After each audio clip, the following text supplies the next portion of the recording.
While the PFP market is falling apart, the generative art market is finally starting to finding movement within the NFT market, all on today's episode of Goats and the Metaverse.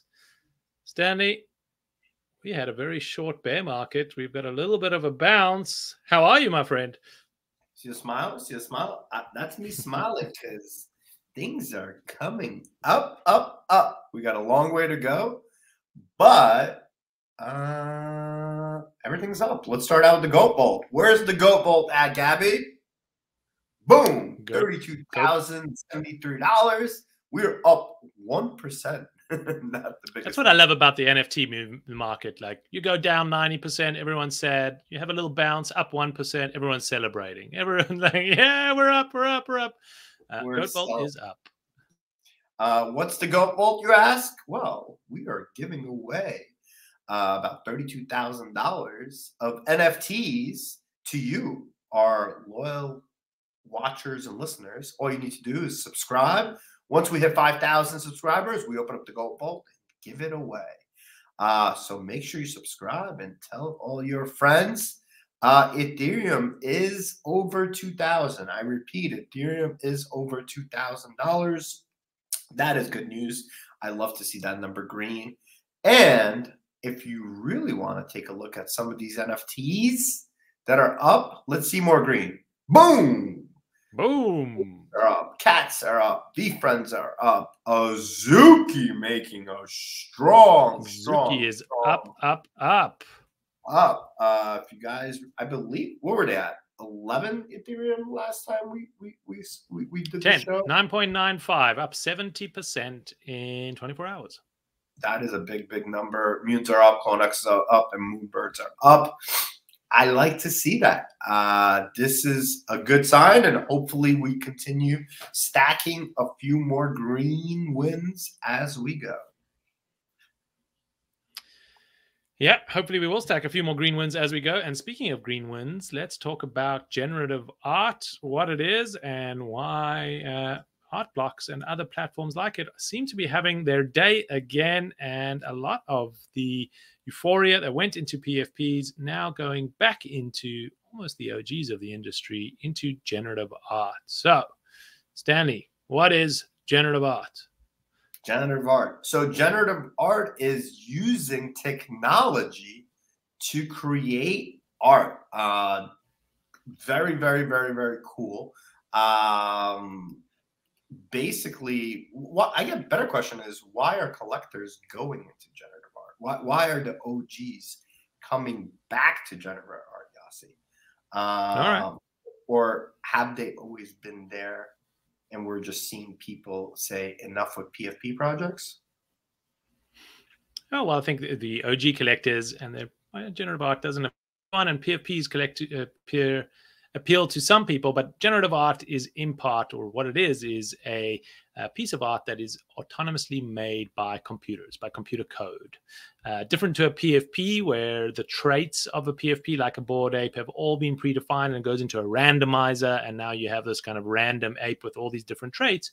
Generative art, the art is the code. An algorithm actually outputs the design that you get, and then creates this creation that you would see. It's a different way of expressing yourself using code to be able to do that. And there's been two major platforms, or there's actually only been one major platform until recently, where you were able to get some generative art. Artblocks, the most well-known generative art platform, started by a guy by the name of Snowfro, got inspired when he saw CryptoPunks and said, well, actually, I want to take this movement of autonomous code, which is an art movement that existed before NFTs, and build a platform that enables generative art collectors and enthusiasts to build and be able to create generative art creations. First, mint was the Chromie squiggle.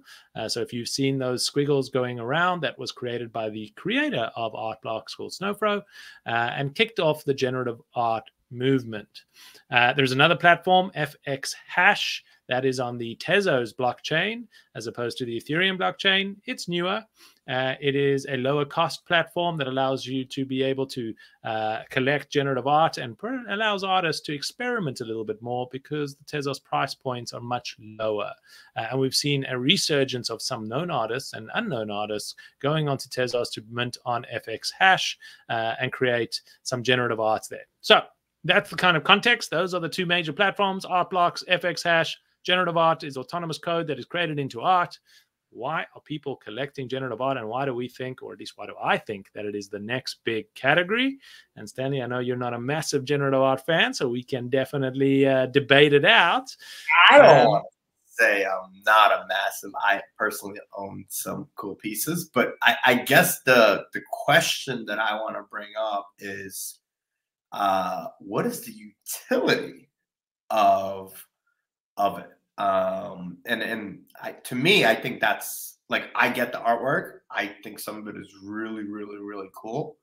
But me going and spending 80 Ethereum or 100 Ethereum or whatever that number is and purchasing an ape or a blue chip PFP project, I know there's some track record there with tokens, coins, gaming, airdrops, and opportunities to get other things. If I'm an investor and I'm looking to jump into generative art, what's the utility in it for me? Well, the utility is the art. The utility is the artwork and the artist that you are building a relationship with. What is the utility of a Jackson Pollock selling for $200 million or $140 million or $58 million? Well, the utility is that you are a collector and an insider and a cultural connoisseur and have identified the most iconic collections from some of the most iconic artists. And this is a category that is being built in the same way. Just like pop art, when Andy Warhol came onto the scene, pop art was probably seen at that point in time, and was seen in that point in time, as not real art. Everyone looking at it was like, that's not art. That is just a joke. And Andy Warhol's art, I think just 2 days ago, sold for $200 million for Marilyn Monroe, beating the highest selling all-time artwork for an American artist. And I think that this next category, that like pop art, is going to be generative art. Generative art is going to be seen as that category defining era for the technological age, for people like me and you, or probably our generation younger, that were born into this age. So if you're looking at Jackson Pollock selling for $200 million, the most expensive generative art piece sold by Dmitry Cherniak sold for $6.9 million. There's a massive spread between that 200 to 6.9 million for the OG in this space. And I think that's where that appreciation is going to come from. It's not about utility. It's not about my next token drop. It's not about getting mutant apes and my kennel club and some tokens and playing a game. It's about the art, the story behind the artist, and the complexity of taking an algorithm and being able to produce some incredible art from it. I love your passion. I love it. I'm for it. And look, I am a fan. But now I'm going to ask you one more question. What about just traditional digital art? What about, the X copies of the world? Like, why invest into generative art versus, investing into an X copy? Well, I'm a big X-Copy fan, and I would say you should do both. But why invest? Why generative art as a category in itself? Well, because digital art has been seen as an art movement for quite some time, and NFTs have enabled that and brought you collections towards these artists. But the skill set for digital art is very different to the skill set for generative art. Generative art is about combining code and art, being able to take those two disciplines and pull them together to produce something that you as the artist are not the creator of. You're not actually taking a canvas in Photoshop or any of the art creation tools and designing it. It's a completely new way to think about art. You're putting in a string of numbers and series and if-then loops and creating, like Tyler Hobbs' a Fidenza, that visually is extremely beautiful. And it's a different discipline. And I think that discipline hasn't been given recognition yet, but now for the first time will. And it's category defining. So it is now this new category that didn't exist before. And when that happens, there is immense appreciation that can happen within that. So I think, like, if we look at the wealthiest individuals in the world today, the people that are the global icons and have the highest kind of net worth, Elon Musk, Jeff Bezos, Bill Gates, Larry Page, Sergey Brin's of the world, you know, the top 7 of the 10 wealthiest people in the world all came out of a technology kind of business, all came out of tech. And those individuals, if they're going to collect, are they going to collect the Jackson Pollocks of the world? Or will they have an appreciation for the Dmitry Cherniaks or the Tyler Hobbs of this world and want to be displaying something that's native to the world that they grew up in this world of technology? And I think that's why those art pieces are going to be the ones that stand the test of time and are of value. I think that is smart. I'm not going to disagree with you there. I appreciate you educating us on it.